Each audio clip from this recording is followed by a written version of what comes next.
nome do Pai, do Filho e do Espírito Santo. Amém. Vinde, Espírito Santo, enchei os corações dos vossos fiéis e acendei neles o fogo do vosso amor. Enviai o vosso Espírito e tudo será criado, e renovareis a face da terra. Oremos, ó Deus, que instruís os corações dos vossos fiéis com a luz do Espírito Santo. Fazei que apreciemos retamente todas as coisas, segundo o mesmo Espírito, e gozemos sempre da sua consolação. Por Cristo, Senhor nosso. Amém. Ave Maria, cheia de graça, o Senhor é convosco. Bendita sois vós entre as mulheres. Bendito é o fruto do vosso ventre, Jesus. Santa Maria, Mãe de Deus, rogai por nós, pecadores, agora e na hora da nossa morte. Amém. Glorioso São José, coração imaculado de Maria, livrai-nos da maldição do aborto. Em nome do Pai, do Filho e do Espírito Santo. Amém. Então vamos aqui agora verificar sobre a animação, a questão da animação, o que nós preparamos nesse slide aqui, tá? Esta aqui foi a minha tese de doutorado. A alma do embrião humano, subtítulo: A questão da animação e o fundamento ontológico da dignidade de pessoa do embrião. Segundo Aristóteles, a alma é o princípio pelo qual, primeiramente, vivemos, sentimos e entendemos. Mas sentir e entender já está na noção de viver.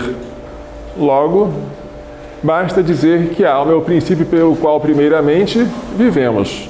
Ou seja, a alma é o princípio vital. Há 3 espécies de alma, segundo Aristóteles, de acordo com as operações que o vivente desempenha. A alma vegetativa preside a conservação do indivíduo pela nutrição e crescimento, e a conservação da espécie pela reprodução. A alma sensitiva preside as sensações, os apetites e o movimento. E a alma racional preside o conhecimento racional. Cada indivíduo tem apenas uma alma. Citação do Tratado da Alma de Aristóteles. O caso das figuras é semelhante ao da alma, já que sempre no termo sucessivo está contido em potência o termo antecedente. E isso vale seja para as figuras, seja para os seres animados. Por exemplo, no quadrilátero está contido o triângulo, e na faculdade sensitiva, a nutritiva. Aqui está um quadrilátero. Nele está contido o triângulo. Então, na faculdade sensitiva está contida, diz Aristóteles, também a faculdade nutritiva, que lhe é inferior. Então, os animais que têm uma alma sensitiva não têm uma outra alma vegetativa. A alma sensitiva responde também pelas funções vegetativas que são inferiores a ela. E a alma racional ou intelectual responde, além das funções racionais, que são o entendimento e a vontade, pelas funções inferiores, sensitivas e vegetativas. A planta só tem uma alma, o animal só tem uma alma e o homem só tem uma alma.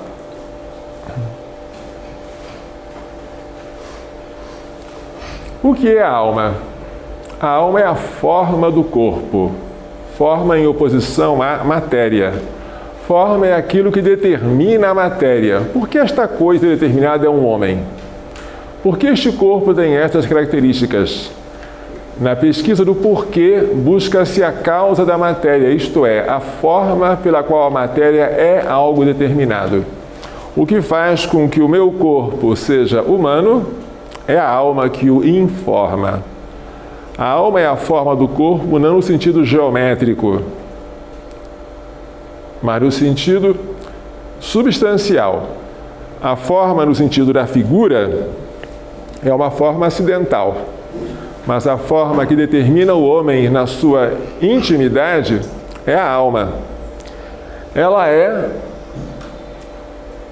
a forma de um corpo natural que tem a vida em potência.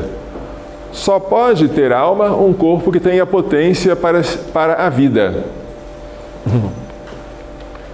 A alma é o ato do qual o corpo é potência. Mas qual é o corpo que está em potência para a vida? Tal corpo é aquele dotado de órgãos. Um corpo organizado. Não pode ser um corpo homogêneo. Corpo homogêneo não pode ser vivo. Um corpo vivo, ou um corpo que tem potência para a vida, é um corpo dotado de órgãos. Se, portanto, deve-se indicar uma característica comum a toda a espécie de alma, se dirá que ela é o ato primeiro de um corpo natural dotado de órgãos.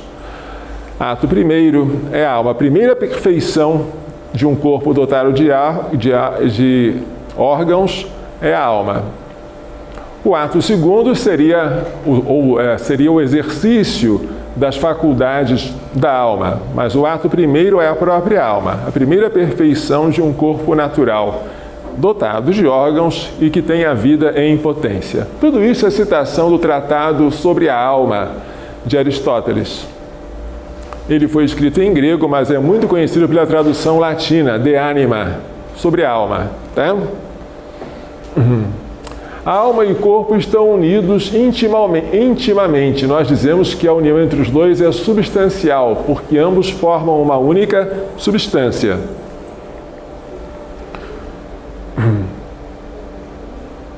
Segundo Aristóteles, a alma não é separável do corpo, já que a atividade de cada uma de suas partes é ato da correspondente parte do corpo. Assim como não se separa a cera do carimbo, você não pode dizer, isso aqui é a cera. Agora, o carimbo com que você marcou a cera é outra coisa. Elas não são separáveis. Você marca porque a cera deixa se marcar. Né? Assim também você não consegue separar a alma do corpo, diz Aristóteles. Já que, se você tem uma função do corpo, por exemplo, a visão. A visão é o ato do olho. A audição é o ato do ouvido. Ato quer dizer a perfeição. E você poderia dizer também sobre cada uma das partes, quer dizer, cada uma das faculdades da alma, porque a alma é simples, a alma não tem partes, mas cada uma das faculdades da alma corresponde a uma parte do corpo. Mas quando chega na inteligência, Aristóteles para. Porque a inteligência não é o ato do cérebro, nem de nenhum corpo material, nem de nenhuma parte do corpo. A inteligência é uma perfeição que não corresponde a nenhuma corporeidade. O intelecto não está contido, alojado no cérebro. O intelecto, ele pertence a uma alma que é intrinsecamente independente da matéria. Aristóteles enxergou isso. Isso é fenomenal. Aristóteles entendeu que, apesar disso, nada impede que ao menos algumas de suas partes sejam separáveis, enquanto não são ato de nenhum corpo. Ele entendeu que o entendimento, o intelecto, como ele tem uma operação que é a abstração, operação esta que não depende da matéria intrinsecamente e que não é um ato do corpo, que este intelecto pode sobreviver após a morte, pode se separar da alma. Então ele notou a espiritualidade da alma humana e, em tese, a sua imortalidade.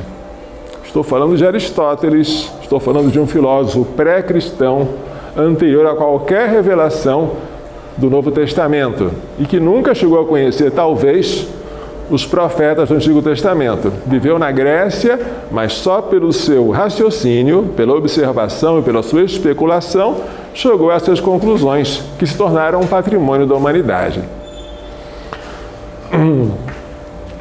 Assim, ele postula a imortalidade do intelecto agente. o intelecto que faz a abstração, diz ele, é o intelecto imortal.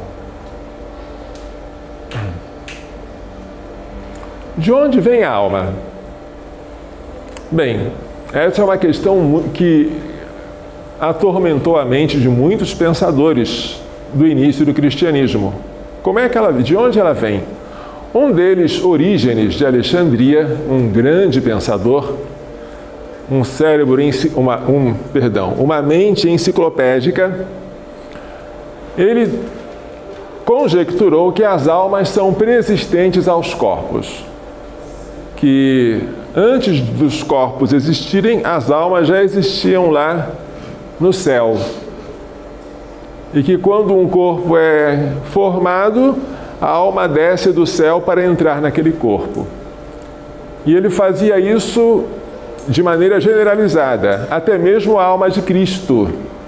Dizia ele, Orígenes, que a alma de Cristo vivia lá no céu, e quando ele se encarnou no seio da Virgem Maria, então aí ela se uniu ao seu corpo.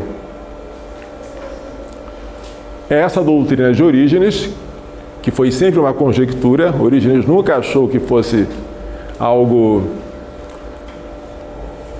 absolutamente certo, ele sempre ele sempre dizia que aquilo que ele falava era uma opinião dele. Mas essa opinião dele foi contestada vivamente pelos que vieram depois.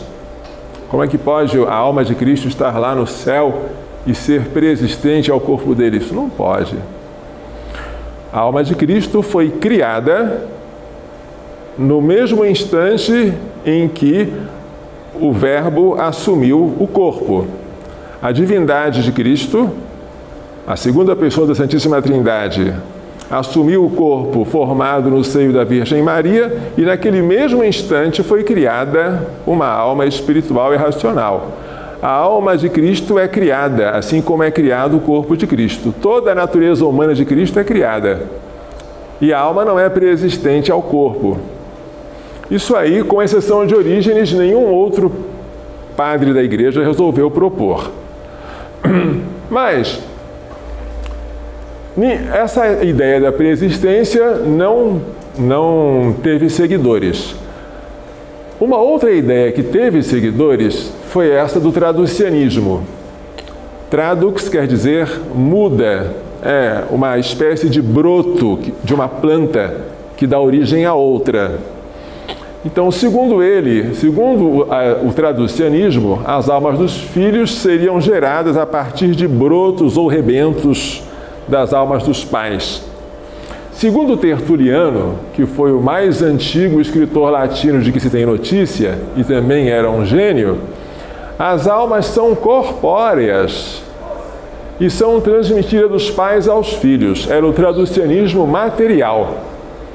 Para Santo Agostinho, as almas não são corpóreas, elas são espirituais. Mas ele conjecturou que elas são transmitidas dos pais aos filhos. É um traducianismo espiritual. Gostou dessa ideia, embora nunca afirmasse com certeza e com segurança, porque essa ideia, segundo ele, serviria para explicar o pecado original, a transmissão do pecado original. Nós teríamos a nossa alma herdada de Adão como um broto de uma planta. Por isso nós traríamos o pecado original, na opinião dele. Mas não se pode fazer isso que ele está dizendo, porque o espírito não se divide. Você pode pegar um pedaço de uma planta, não pode cortar o espírito. O espírito é simples. Então, qual é a origem da alma? Hoje é fácil, e nós já lemos isso. Catecismo da Igreja Católica, número 366. A Igreja ensina que cada alma espiritual é criada diretamente por Deus. Não é produzida pelos genitores e é imortal. Não perece no momento da separação do corpo, na morte, e de novo se unirá ao corpo no momento da ressurreição final. Esse parágrafo esclarece o essencial sobre a alma, a sua origem e o seu destino. Origem, criação direta por Deus. condenada aqui à doutrina do traducionismo, não é produzida pelos pais. Também ela não morre, ela não perece com a morte, ela é imortal. E se ela sobrevive após a morte, ela tem uma tendência de se reunir ao corpo no momento da ressurreição. Ótimo. O que é animação? Animação é a criação, já que a alma humana só pode ser criada, ela não pode ser produzida nem pelas almas dos pais, muito menos pelos corpos dos pais, só pode ser criada por Deus. Animação é a criação e a infusão no tempo da alma humana racional e espiritual. Prestem atenção que a criação é um evento instantâneo. Há um instante antes do qual não existia tal princípio vital, a alma, e a partir do qual passou a existir um homem, uma pessoa humana, um corpo animado por um espírito. Esse instante é a animação. Quando ocorre a animação? Há duas teses. A tese da animação imediata, defendida pelos imediatistas, e a tese da animação mediata ou retardada, defendida pelos mediatistas.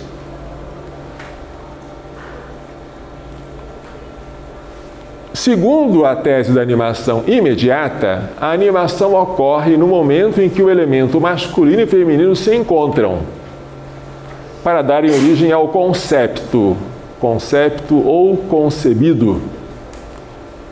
Essa é uma definição bem geral, para poder englobar qualquer tipo de teoria, inclusive aristotélica.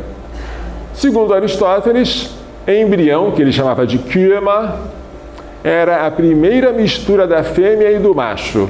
Segundo ele, o macho oferecia o sêmen e a fêmea o sangue. O sangue coagulado pelo sêmen produzia alguma coisa, uma primeira mistura, que ele chamava de embrião, kyma. Se nós estivéssemos diante da animação imediata, seria necessário dizer que a partir daquele momento estava presente uma alma espiritual, no caso do homem. Mas e hoje? Hoje que nós sabemos que o sangue não é coagulado pelo sêmen, mas que é o óvulo que é fecundado pelo espermatozoide. Qual é a versão atual da animação imediata? A animação se dá no momento em que os gametas perdem a sua individualidade durante o evento da fecundação, que é sinônimo de fertilização e sinônimo de concepção. Qual é a outra teoria? É a teoria da animação mediata ou retardada. Segundo a interpretação que Santo Tomás deu de Aristóteles, Aristóteles defendeu uma animação mediata e progressiva, ou seja, com várias almas sucedendo uma à outra. A alma vegetativa, a alma sensitiva e depois a alma racional. Segundo essa tese, a animação se dá no momento posterior àquele em que os gametas perdem a sua individualidade, durante o evento da fecundação ou fertilização ou concepção. Esta é a versão atual da teoria da animação mediata. Veja como era a embriologia da Idade Média. Sex in lacte dies, ou seja, 6 dias no leite. Ter sunt in sanguine eterni, 3 vezes 3, 9. 9 dias no sangue. Olha, 6 no leite, 9 no sangue. Bis sene carnem, 2 vezes 6, 12. 12 dias na carne. Ter sene membra figurant, 3 vezes 6, 18. 18 dias para a distinção e a configuração dos membros. Somando todos esses dias aqui, você chega ao 40º. No 40º ocorre a infusão da alma. É o momento da animação. Daí em diante, o feto, se preferirem, né? A criança por nascer, só tem que aumentar, só tem que crescer, mas ela já não sofre mais nenhuma mudança substancial. Isso aqui era a embriologia, forma de leite, forma de sangue, forma de carne e depois os membros distintos. Na falta de microscópio, na falta de laparoscópio, na falta de um ecógrafo, né, para fazer ultrassonografia, a imaginação não consegue ficar sem dar uma solução. O que você não vê, você imagina. Assim que se imaginava que acontecia. E aí, durante todo este processo, quem é que presidia cada uma dessas etapas do desenvolvimento embrionário? Qual era o princípio vital do embrião em cada uma dessas fases? Bem, na fase de sêmen e na fase de sangue, haveria a alma vegetativa. Nutrição, crescimento. Depois, na compactação da carne e na distinção dos órgãos, a alma sensitiva seria gerada quando se corrompesse a alma vegetativa. E ela assumiria também as funções da alma vegetativa.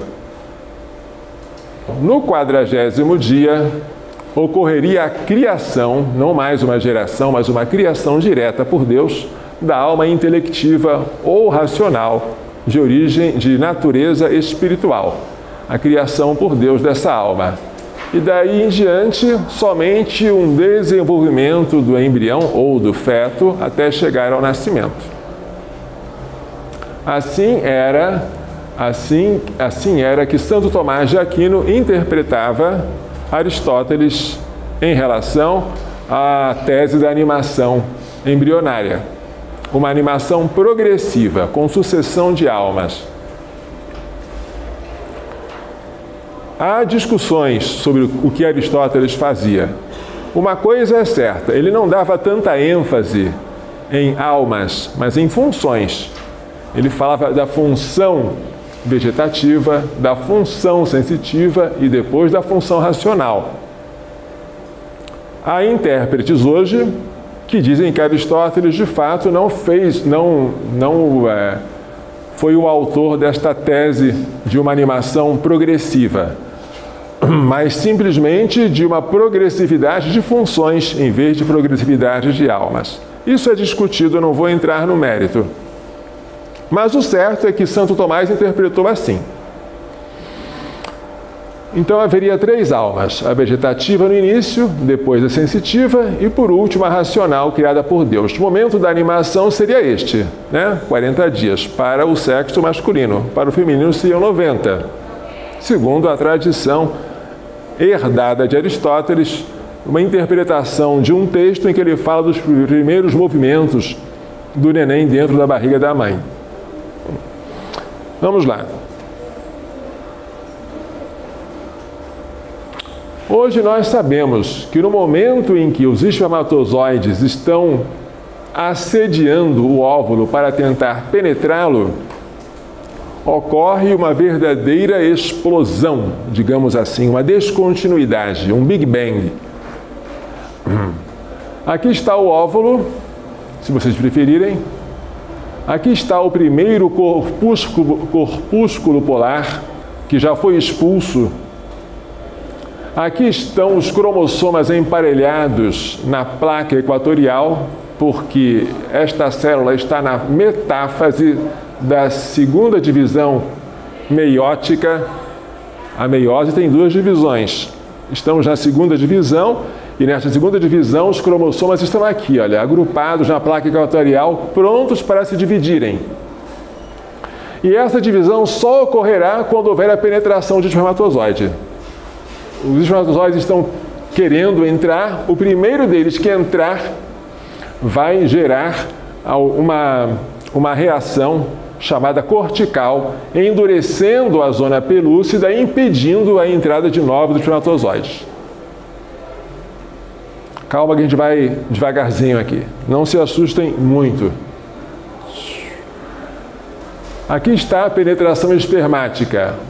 O espermatozoide entrando aqui pela coroa radiada, penetrando na zona pelúcida, depois dentro do citoplasma e deixando fora a sua cauda. Tá. Quando ele consegue fazer isso, acontecem várias coisas. Uma delas é uma violenta variação na concentração de íons cálcio. São as ondas de cálcio.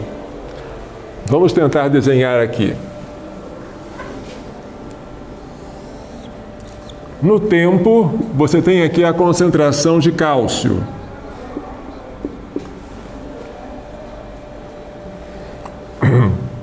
A concentração, ela vai, a partir do momento da penetração, em que o espermatozoide penetra no óvulo, ela faz alguma coisa mais ou menos assim, ó. É uma oscilação violenta, como antes não tinha. Esta variação brusca da concentração de íons cálcio, segundo os entendidos, é que determina a ativação do zigoto. Agora eu falei zigoto, porque não há mais nem óvulo, nem espermatozoide. Os gametas já perderam sua individualidade. Há um zigoto. Esse zigoto é ativado e o desenvolvimento embrionário é iniciado. A zona pelúcida se endurece, é a reação cortical, e bloqueia a entrada de novos espermatozoides para impedir a chamada polispermia. A meiose, que estava paralisada, ela continua. E continua expulsando agora o segundo glóbulo polar. Vejam bem, aqui estava o primeiro. Olhem para o primeiro glóbulo polar, que estava aqui. Depois que o espermatozoide penetra, a meiose continua e se expulsa o segundo glóbulo polar. Formam-se os pronúcleos, masculino provindo do espermatozoide e feminino provindo do óvulo. Dois pronúcleos que vão tender a se juntar. E nesse momento, o DNA é sintetizado, ou seja, ele se duplica. Tudo isso acontece a partir do momento em que ocorre a penetração espermática. É uma verdadeira descontinuidade. Uma coisa eram os dois gametas, outra coisa é o que está se formando agora. E não acontece de maneira gradual, assim, é uma coisa violenta. Isto aqui é um evento, não é um processo. Mas para entender isso, vamos devagarzinho verificar como ocorre a ovogênese e a espermatogênese. Os gametas, masculino ou feminino, são produzidos por meiose. Meiose é uma divisão celular feita de duas etapas, meiose 1 e meiose 2. Na meiose 1, ocorre a redução pela metade dos cromossomas. Na meiose 2, permanece igual o número de cromossomas. Então vamos ver aqui. Aqui nós temos uma célula germinativa primária, que ainda é diploide, ainda tem o número 2N. Na espécie humana, esse número seria 46. 46 cromossomas. Essa célula primária vai se dividindo, né, ainda em células diploides, tá? Se dividindo por mitose, que é a divisão clássica de qualquer célula somática. Vai se dividindo. Estamos aqui com as espermatogônias, que são as células germinativas primárias. Chega um momento em que, ainda por mitose, ela dá origem ao espermatócito. Tá. O espermatócito é a última célula diploide. A partir daí, já vai haver um decréscimo do número de cromossomas, vai passar a metade. Começa aqui a meiose. Na primeira meiose, ocorre a divisão do número de cromossomas por 2. O espermatócito segundo já não tem mais 46, ele tem 23 cromossomas. Na segunda fase da meiose, na meiose 2, tem origem as espermátides. As espermátides também são com o número haploide, com 23. As espermátides, porém, não têm flagelo, elas não conseguem se locomover. Precisa ainda de um período de diferenciação para que elas se tornem os espermatozoides. Então, de um único espermatócito diploide, nós temos agora 4 espermatozoides haploides. Essa é a espermatogênese, tá? Agora vamos ver a ovogênese. A ovogênese, ela é um pouco diferente. Primeiro você tem aqui as células germinativas primárias, que são diploides, e que por mitose vão dar origem às ovogônias, né? Sem problema. Também todas elas diploides. No caso da espécie humana, 46 cromossomas. Agora, sem divisão celular, começa um crescimento para dar origem ao ovócito primário. Ovócito 1, que ainda é diploide. 46 cromossomas. Começa agora a meiose, e a meiose tem 2 fases, meiose 1 e meiose 2.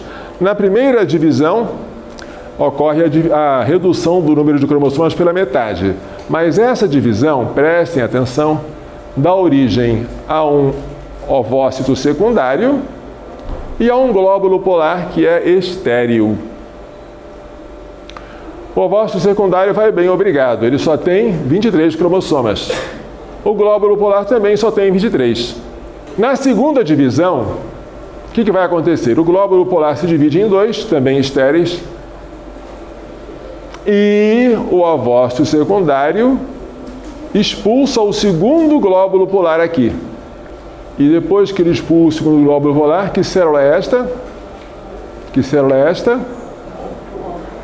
Erraram. Isso aqui não é um óvulo. Só quem diria isso é quem não fez um curso de bioética como vocês estão fazendo. Isso jamais pode ser um óvulo. Porque o óvulo não é um ser humano, é uma célula do organismo da mãe. Lembre-se que aqui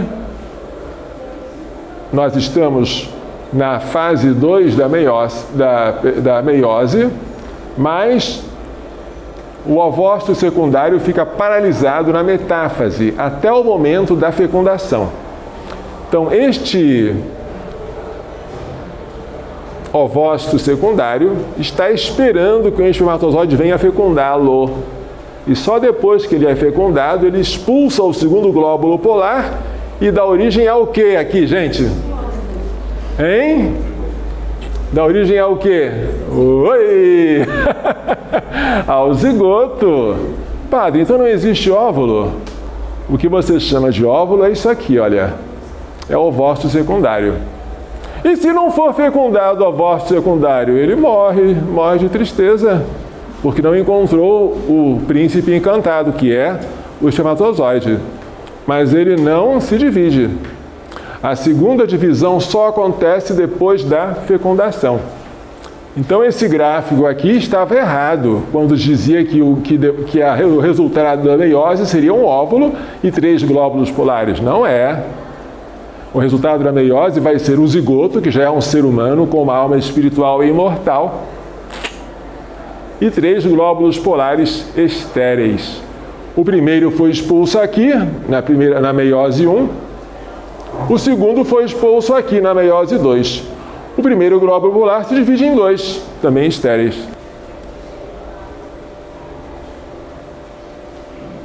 Eu disse que a concepção é um evento, que ela não é um processo. E vocês devem perguntar, qual é a diferença entre os dois?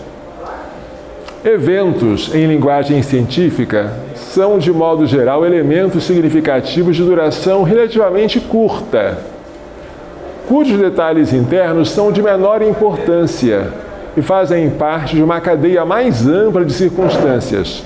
Que é um processo. Isso. Antes de um evento e depois de um evento, há um processo. Mas no evento, não há um processo. Há um salto. Há uma mudança curta de muita coisa, em tempo curto. Os eventos típicos envolvem o desaparecimento de reagentes e o aparecimento de produtos. Numa reação química, você coloca duas substâncias que são chamadas reagentes e você tem os produtos, os reagentes aparecem, os produtos surgem. E como é que ocorre isso aí? Bem, ocorre, mas é muito difícil explicar. Você descreve o antes e o depois de uma reação química. O durante, o químico não sabe nem quer saber, porque é muito complicado. Ocorre num tempo pequeno e de pouca importância, porque não, é importante saber como era antes e como será depois, né?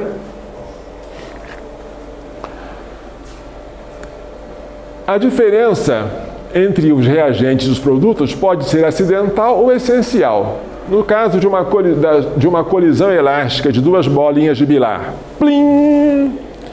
As duas bolas se chocam e depois mudam de direção e de velocidade.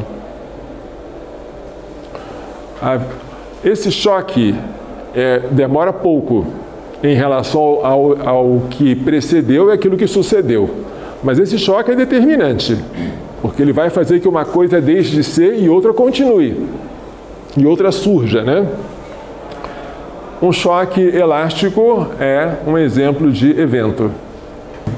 No caso de um choque elástico, o que era bolinha de bilhar continua sendo bolinha de bilhar. Houve uma mudança apenas acidental. Numa reação química, a mudança é substancial. Desaparecem substâncias e surgem outras. E agora, a concepção é um processo ou um evento? A concepção, como o surgimento de um homem que se desenvolve, é um evento.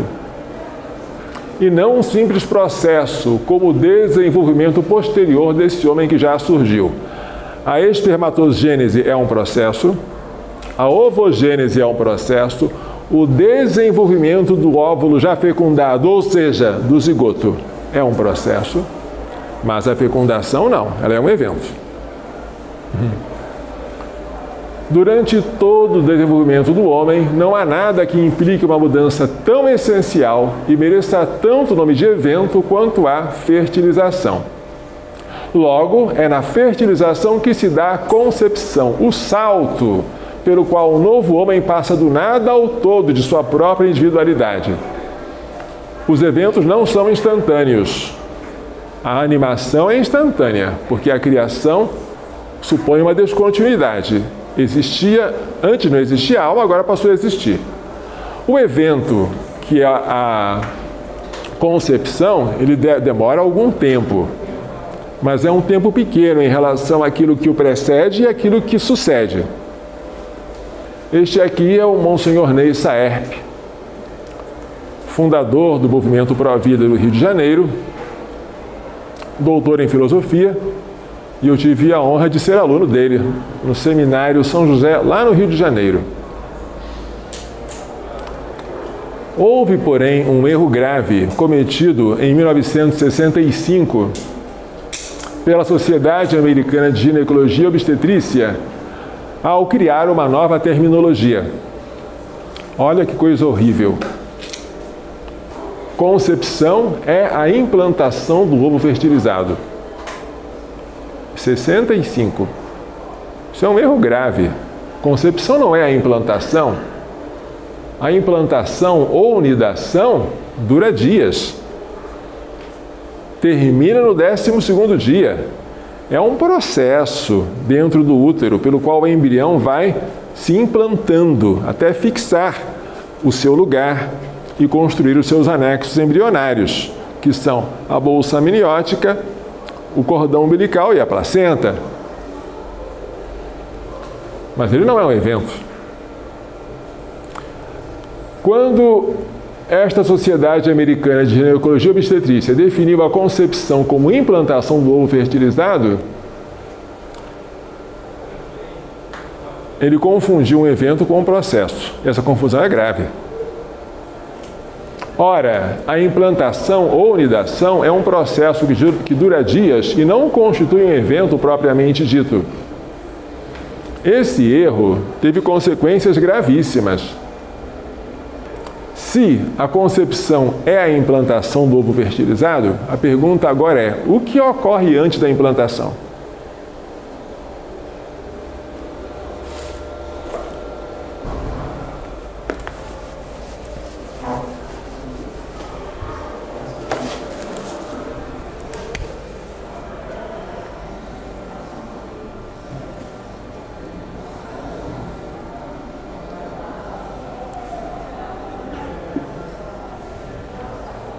Se o embrião foi concebido aqui, na trompa de Falópio, pelo encontro do óvulo com o espermatozoide, agora ele foi sendo conduzido pelos cílios da trompa em direção ao útero. Aqui ele foi acolhido pela rede de vasos sanguíneos, com a aparência de um ninho, e se implantou. No 12º dia terminou o processo de implantação, nidação. E aqui está o embrião nidado, né? Já no estágio de blástula ou blastocisto. Eu pergunto, o que esse embrião era antes de se nidar? Se, segundo essa nova terminologia, a concepção é a nidação? Resposta que eles próprios dão. Antes da nidação, esse embrião não era um embrião. Ele era um pré-embrião. O que é um pré-embrião? Não sei. Mas parece que é um ser pré-humano, que ainda não é gente, que ainda não merece respeito, que ainda não tem dignidade. Por isso não tem nenhum problema você utilizar os abortivos que impedem a nidação, como é o caso do DIU, dispositivo intrauterino, a pílula do dia seguinte, ou até mesmo as pílulas anticoncepcionais comuns, que também têm um efeito abortivo muito frequente, impedindo a nidação. Não tem nenhum problema você fazer experiência com embriões originados em laboratório, pela união do espermatozoide com o óvulo. Porque como eles ainda não foram implantados no útero, eles não são embriões, eles são pré-embriões. Você pode jogar fora, você pode congelar, à vontade. Esta mudança terminológica não é nem um pouco inocente. E teve consequências muito graves. Cuidado, as palavras não são inocentes. A gente, às vezes, usa uma palavra criada por um adversário nosso, só de usá-la já estamos entrando no jogo dele. Nunca devemos usar a palavra pré-embrião. Existe o embrião e antes do embrião existiam os gametas. Só. Pré-embrião não existe.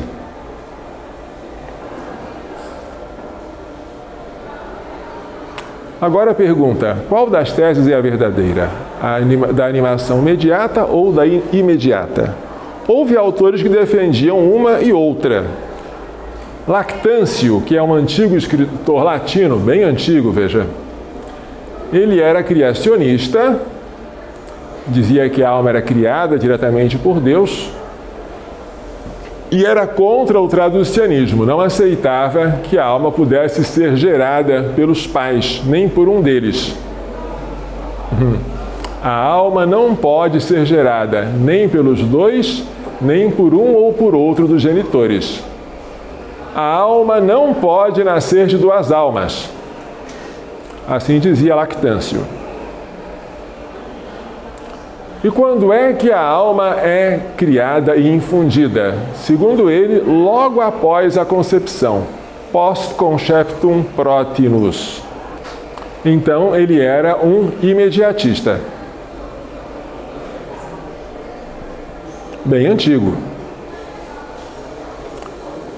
São Gregório de Nissa defendia que o corpo e a alma têm que estar presentes desde o início, nem o corpo antes da alma, nem a alma antes do corpo.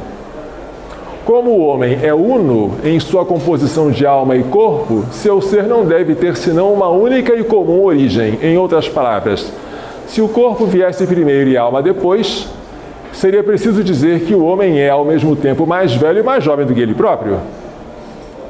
Na criação dos seres particulares, uma coisa não precede a outra na existência. Nem o corpo vem antes da alma, nem vice-versa. Assim, o homem dividido por uma diferença temporal estaria em contradição consigo mesmo. É um raciocínio, a meu ver, brilhante.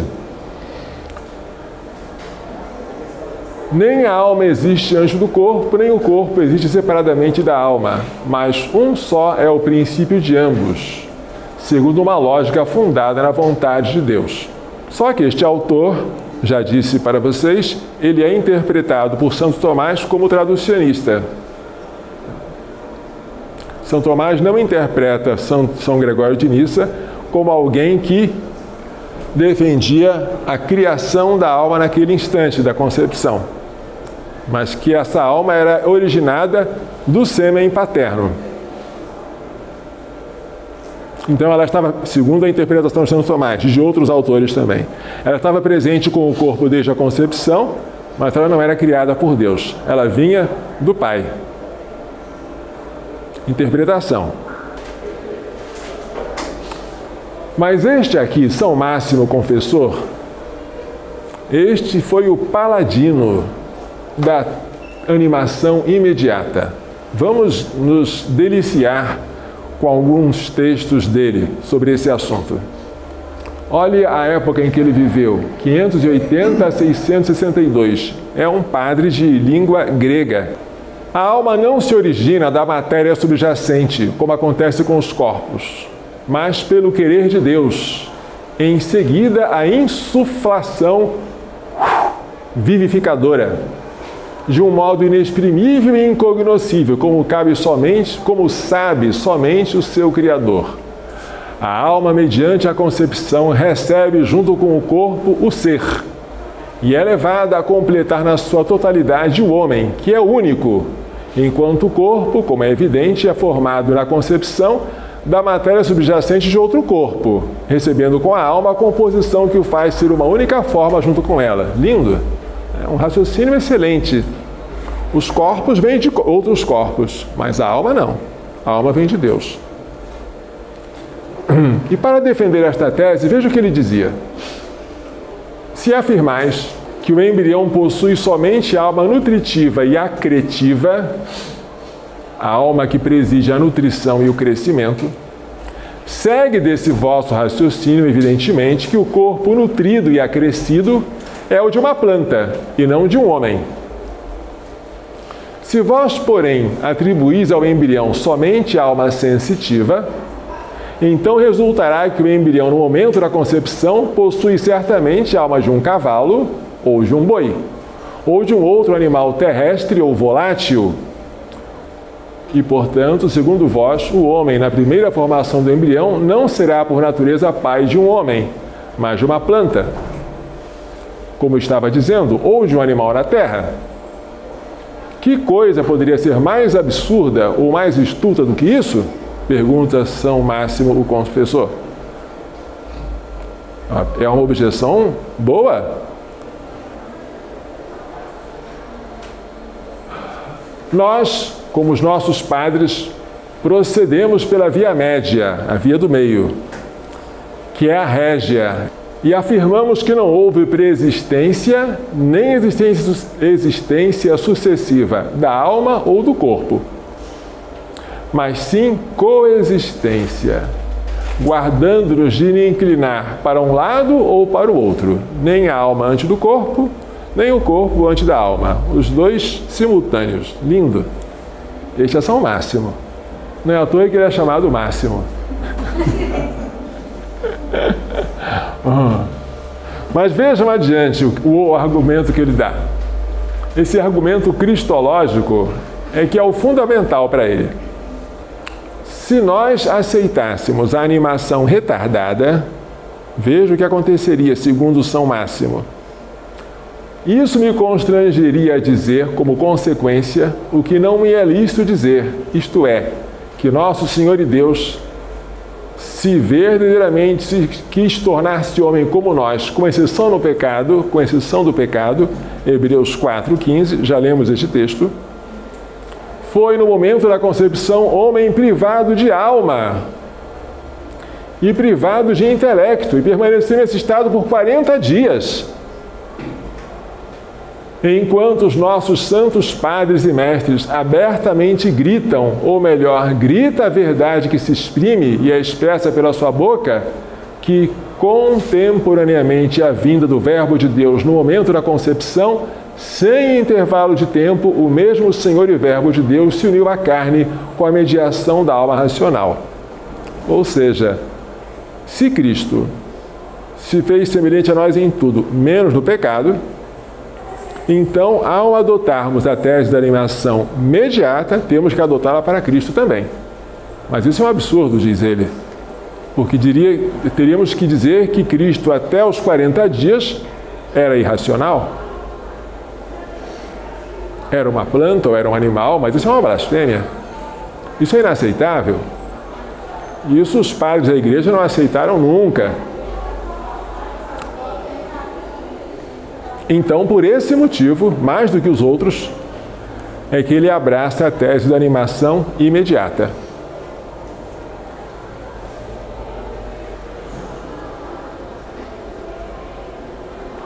E Santo Tomás de Aquino, o grande doutor do século XIII? Santo Tomás não menciona Lactâncio, não menciona Clemente de Alexandria, que são defensores da animação imediata, e nem faz qualquer referência ao grande São Máximo Confessor, que expôs e defendeu a tese imediatista melhor que qualquer outro padre da Igreja. O único imediatista por ele citado é São Gregório de Nissa, mas ele o interpreta como sendo traducianista. O doutor Angélico, Santo Tomás de Aquino, é, portanto, frontalmente antitraducianista, contra a origem da alma a partir do corpo dos pais, ou, se preferir, do sêmen do pai. Contra. Mas nunca polemizou com a tese, por ele desconhecida, da animação imediata. Se Santo Tomás tivesse conhecido a tese de São Máximo Confessor, ele teria citado, nem que fosse para contestá-la. Porque quem conhece Santo Tomás sabe que ele cita todos os adversários antes de enunciar a sua tese. Ele cita, dá uma argumentação, parece até que ele concorda com o adversário, depois ele desenvolve a solução e responde. Mas o silêncio dele em relação a São Máximo significa que ele não teve contato direto com as obras dele. Pode ter conhecido por mediação de outros, por exemplo, de São João Damasceno, que cita São Máximo. Pode ter conhecido através de uma antologia, mas não deve ter tido contato direto com ele. Tudo leva a crer que São Tomás não conheceu a tese da animação imediata. Esse silêncio dele eu só entendo assim. Vejamos então quais são as conclusões importantes em Santo Tomás de Aquino, que viveu apenas 49 anos, na metade do século XIII, e deixou-nos uma obra invejável de filosofia e teologia. Primeiro, Santo Tomás, ele usa a palavra sêmen de modo equívoco. O que é sêmen para nós? Sêmen é o líquido seminal e mais os gametas masculinos. Mas nenhum de nós usaria a palavra sêmen para designar o embrião. Seria um erro grosseiro. Embrião é sêmen? Não. Pois Santo Tomás usa a palavra sêmen ora para designar o esperma paterno, ora para designar o embrião na sua fase inicial, o que para nós seria inadmissível. Como é que ele faz isso? É porque para ele a concepção não era um evento, era apenas um processo. E esse processo durava muito tempo. Então a passagem entre a fusão do esperma e o sangue até a infusão da alma demorava. Era um processo. Na mente dele, não havia na concepção nada semelhante ao encontro de dois gametas que se fundem para dar origem à célula-ovo. O embrião precoce era tido como uma massa informe, resultante da coagulação do sangue materno e ainda longe de ter a complexidade e a organização que hoje encontramos no zigoto. Então, o uso da palavra sêmen de modo equívoco faz com que nós cheguemos a esta conclusão. O embrião em São Tomás não tem potência ativa para se tornar um homem. Ele não é como a semente que você planta na terra e ela sozinha vai se tornar uma árvore. Não! Para São Tomás, o embrião sozinho não pode se tornar um homem. Ele tem uma potência passiva. Assim como o tijolo, ele pode tornar casa, mas não por si mesmo, ele precisa de um pedreiro. Longe de Santo Tomás pensar que o embrião tem uma tendência intrínseca, uma potência ativa, para se tornar por si só um organismo apto à infusão da alma racional. Convém frisar,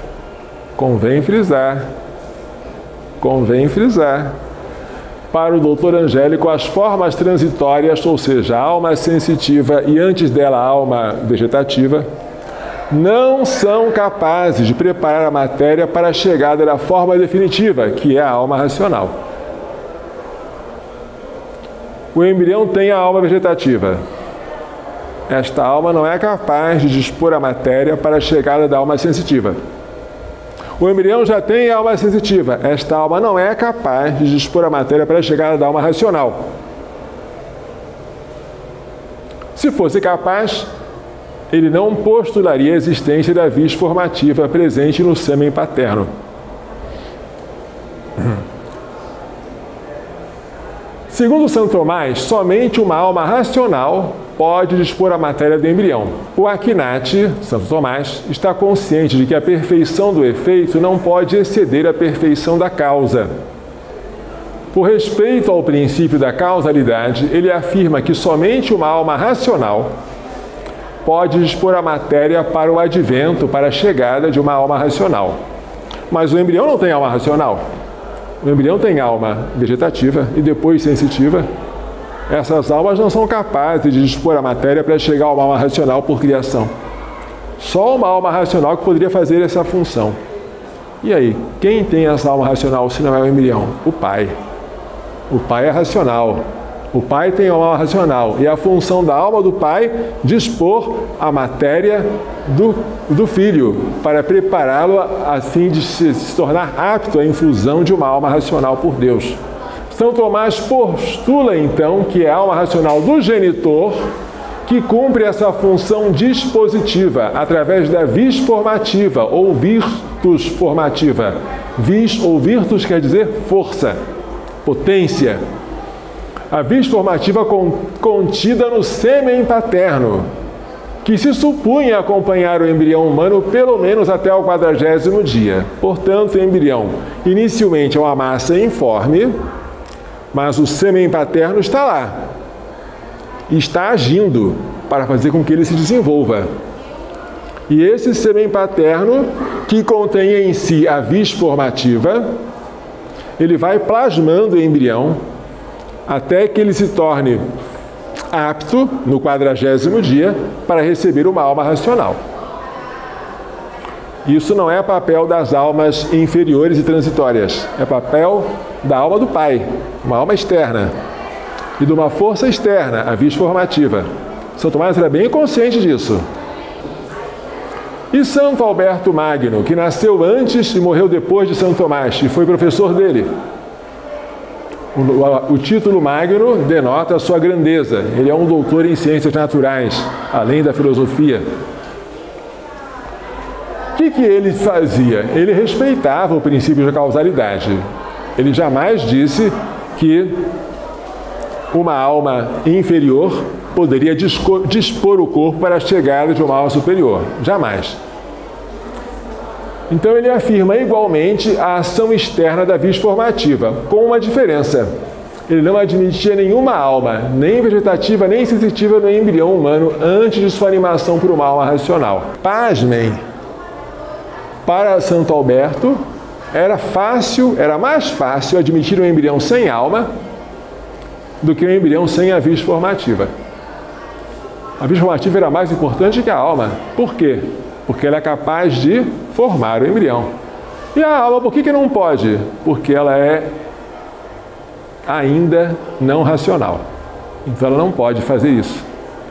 Se vocês ouvirem alguém dizer, e são muitos que dizem, que segundo Santo Tomás, as almas inferiores serviam para dispor a matéria para a chegada da alma superior, levantem a mão e digam, não está certo. Santo Tomás nunca disse isso.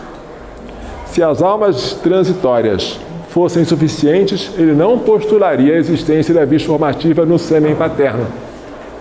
Nem ele, nem Santo Alberto Magno. Nenhum dos dois santos doutores, Santo Tomás ou Santo Alberto, julgou dispensável a vis formativa. Nenhum deles supôs que alguma alma inferior pudesse exercer essa função de formar o corpo até torná-lo apto à chegada da alma espiritual. Por quê? Porque eles respeitavam o princípio de causalidade. A perfeição do efeito não pode superar a perfeição da causa.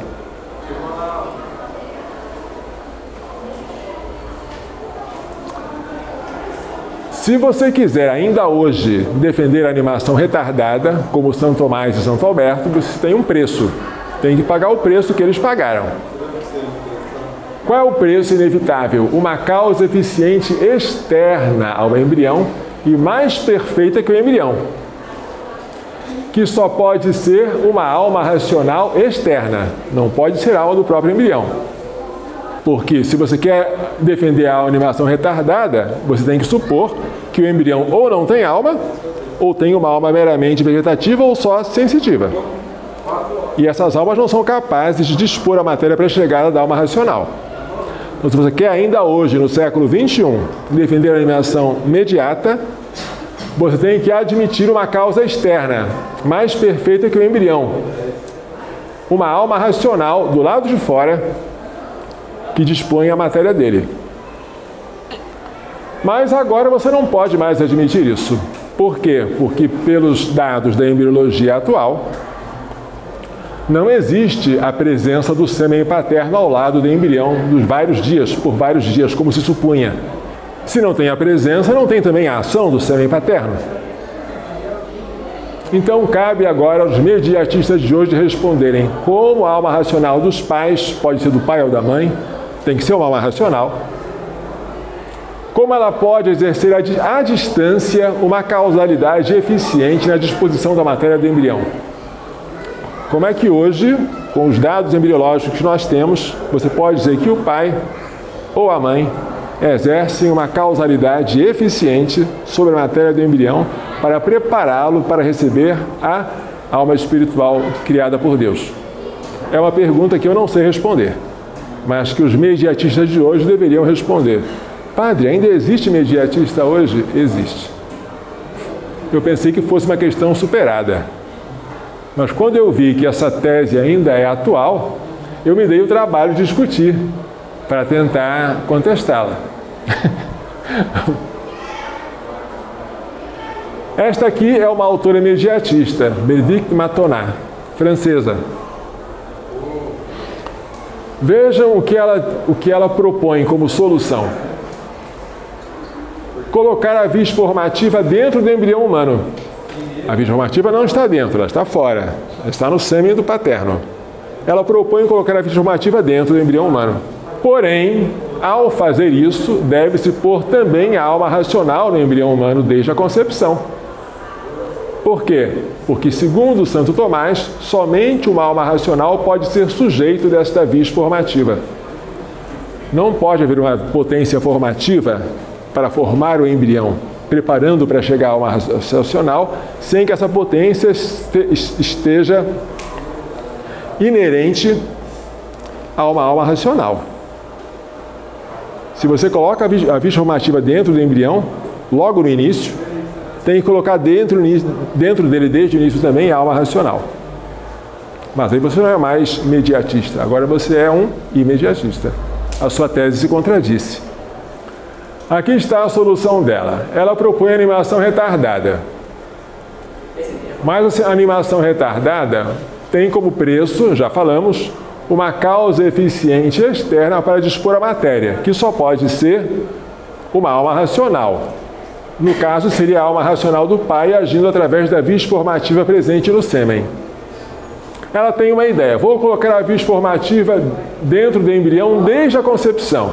Mas se você fizer isso, tem que colocar junto com ela a alma racional. Mas se você coloca a alma racional desde a concepção, então você já não é mais mediatista. Você é agora um imediatista. Então a tese se contradiz. E eu não vejo como sair deste círculo.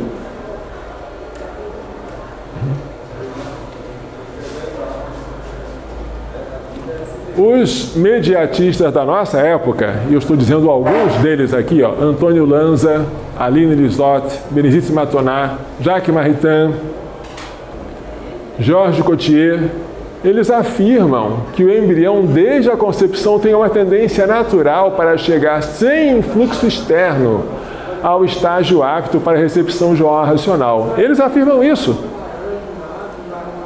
Mas se eles afirmam isso, eles têm que admitir, então, que desde a concepção esta alma está presente. Eles afirmam o que São Tomás jamais afirmou, que o embrião humano tem potência ativa desde o início para se tornar um homem. Então ele já é um homem. Então a alma racional está presente nele. Então estamos diante da tese da animação imediata. Segundo esta tese que nós abraçamos, a tese da animação imediata, os gametas paterno e materno, cada um proveniente de um corpo animado por uma alma racional, porque o pai é racional e a mãe também é racional, unem-se, dispondo a matéria para receber imediatamente a alma racional. Um pai racional, uma mãe racional, produzem gametas gametas racionais, não. Gametas que se unem, dispondo a matéria para receber uma alma racional por criação direta por Deus, certo? Então a animação imediata ela é fácil de ser entendida e se encaixa perfeitamente com a embriologia moderna. E esta alma racional, informando desde a concepção uma matéria apta, desenvolve as suas virtualidades, de modo que o embrião possa exercer um dia as operações próprias da sua espécie, que são a intelecção e a volição, o ato de entender e o ato de querer. Assim, o desenvolvimento embrionário nada tem a ver com a geração. Nada. A geração se conclui com a fertilização. Acabou a fertilização, acabou a geração. E tem tudo a ver com o crescimento. Segundo Santo Tomás, o embrião se desenvolvia ao mesmo tempo que ele estava sendo gerado. Ele era gerado como uma plantinha, depois como um animal, depois como homem. Era um processo. Nós sabemos que não é assim. A geração não é um processo, ela é um evento que ocorre na fertilização. O desenvolvimento embrionário, que é um processo, é depois, é posterior. Da fusão dos gametas em diante, todas as mudanças são acidentais, sob o comando de uma única forma substancial, que é a alma racional. Pronto. Simples, não é? Vocês estão dizendo, padre, isso aqui é óbvio. Eu só estou achando que o dever meu é demonstrar o óbvio.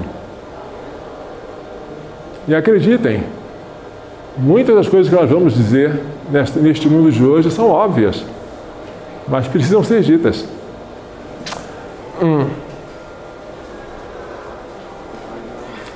A pergunta que eu fiz no início, eu repito. Em que momento a alma é criada e infundida? Se você disser no momento da concepção, eu vou dizer em qual instante? Porque a concepção, apesar de ser um evento, ela não é instantânea. Ela dura. Em qual instante? Ele só pode ser o instante em que os gametas perdem a sua individualidade. Ou seja, quando o óvulo deixa de ser óvulo e o espermatozoide deixe de ser espermatozoide. Tal instante coincide com o surgimento de um indivíduo humano que aparece no lugar dos gametas que desaparecem. E aí vem uma perguntinha importante. E se acontecer algum defeito genético por uma aberração cromossômica e a matéria resultante da fusão dos dois gametas não for apta para a infusão de uma alma racional? Então, o que vai acontecer? Então, produz-se um indivíduo não humano, um monstro, uma mola hidatiforme, que nunca chegará a tornar-se humano. Por quê? Porque ele não tem potência ativa para chegar a um homem. Se por um defeito foi produzido um indivíduo com uma forma meramente vegetativa ou sensitiva, esta coisa produzida não é um ser humano e nunca chegará a ser. Porque falta nela potência para chegar a isso, né? Não é possível determinar tal instante com exatidão, mas sabe-se que ele ocorre durante o evento da penetração espermática do óvulo. Em algum lugar, neste evento é que ocorre a criação. Tá? Este é o momento marcante. Conclusão. Os mediatistas do século XIII, São Tomás, Santo Alberto Magno, podem ter cometido erros, mas tiveram o cuidado de postular como causa eficiente externa do desenvolvimento embrionário a alma racional paterna agindo através da vis formativa do sêmen. De fato, somente uma alma racional pode ser causa eficiente de um corpo animado ou a ser animado por uma alma racional. Repito, o efeito não pode superar a perfeição da causa. Desse modo, os santos doutores procuraram respeitar o princípio de causalidade. O mesmo não se pode dizer dos mediatistas do século XX e XXI. Estes afirmam o que Santo Tomás jamais afirmaria, ou seja, que as almas transitórias, vegetativa e sensitiva, produzem um efeito que as supera, dispor a matéria embrionária para a criação e infusão da alma racional. Certo? Se quiserem entender isso com mais detalhes, leiam o livrinho não, esse não é um livrinho, é um livro mesmo, né? Que foi a minha tese apresentada no Ateneu Pontifício Regina Apostolorum.